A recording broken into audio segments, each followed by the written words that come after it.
Senators of Thebes, and your new king, Creon. We have traveled together, my boy and I, sharing one pair of eyes between the two of us, which is the way blind men must make their journeys.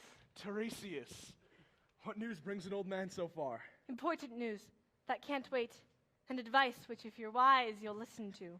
I've always listened and acted upon it on more than one occasion. And like a sensible captain who values his pilot, you've avoided the rocks. I admit it. We all do. We are in your debt.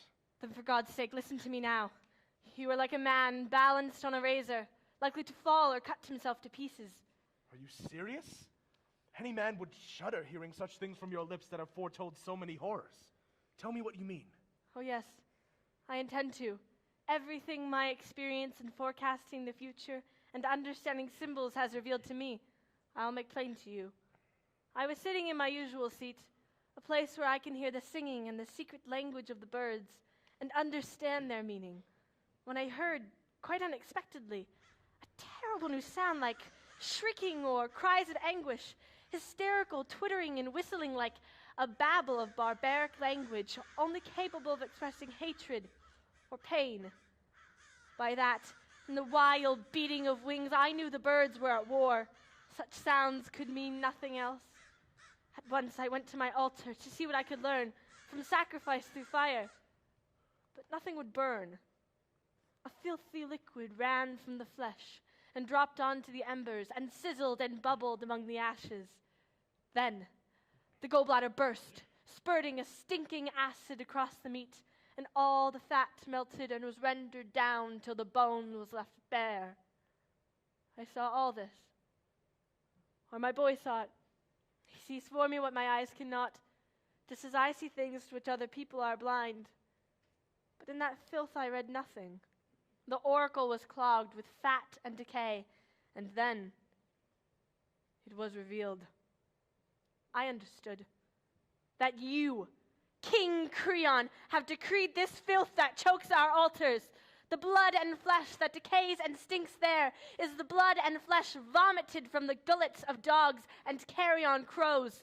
The blood of Polynices, the flesh of that unluckiest of the sons of Oedipus, still unburied and affronting more than our sense of smell. The gods themselves are disgusted. They reject our prayers and sacrifices. How could they do otherwise? How can the birds sing of anything but horrors, blown out with this banquet of human blood, clogged and stinking till their very beaks drip with it? My son, listen to me. Any man can make a mistake or commit a crime. He who can see what he has done, recognize that he was mistaken or morally wrong, admit it, and make it right. That man proves it is never too late to become wise, and no one will condemn him for it.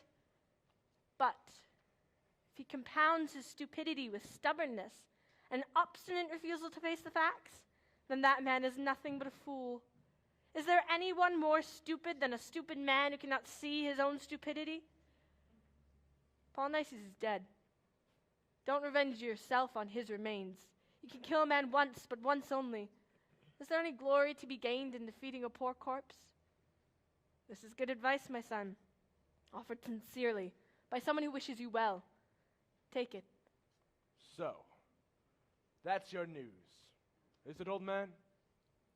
I'm to be the target for everyone to shoot at. Well, I am wise too. Wise to the ways of fortune tellers and the buying and selling you all go in for. And I'm to be the latest bargain. Well, listen here. There is not enough gold in the world to buy a grave for that man. Should golden eagles come down and lift him by the joints and shreds to Zeus, even that blasphemy would not be enough to deflect me from my purpose. Because I know that no single human act can stain the ever-living purity of the gods. Know this, Tiresias. A man can fall. He can fall like a stone, especially if he wraps himself up in a cloak of religiosity, when naked self-interest and greed for profit are the only things that motivate him. Are there any wise men left? Anywhere? Goodness, how profound. Do you have any more thunderous platitudes to follow that one? Mature judgment cannot be bought. No treasure is as valuable, and good advice is worth more than a fortune to any man. And bad advice is worse than worthless, a disease which infects the wisest of men.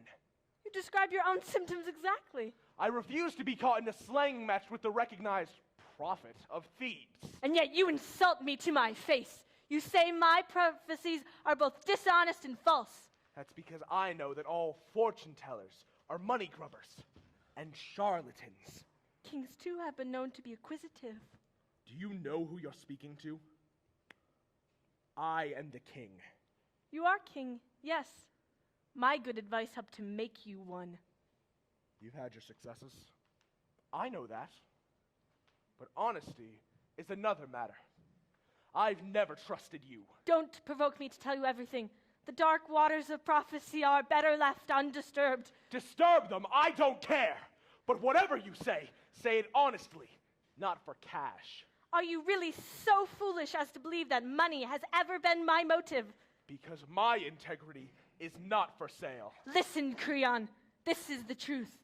Before many more days, before the sun has risen, well, shall we say a few more times, you will have made your payment, corpse for corpse, with a child of your own blood.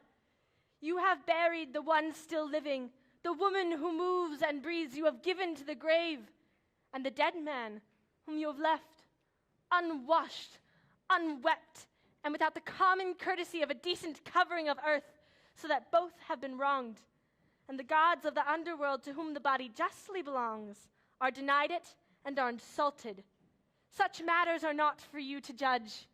You usurp ancient rights which the gods themselves don't dare to question, powers which are not in the prerogative of kings. Even now, implacable avengers are on their way. The Furies rise up from hell and swoop down from heaven, fixing their hooks on those who commit crimes and will never let go. The suffering you inflict upon others will be inflicted upon you. You will suffer as they did. Have I been bribed, do you think? Am I speaking for money now? Before very long. Yes, it will be soon. There will be screaming and bitter tears and hysterical crying in this house, men as well as women. Other cities too. Other states will turn upon you for the crimes you have committed. Dogs and vultures will swarm their streets, dropping fragments of the unburied man. At corners, on doorsteps, in the public square, they will smell the pollution and turn to you, its author. That is all I have to say.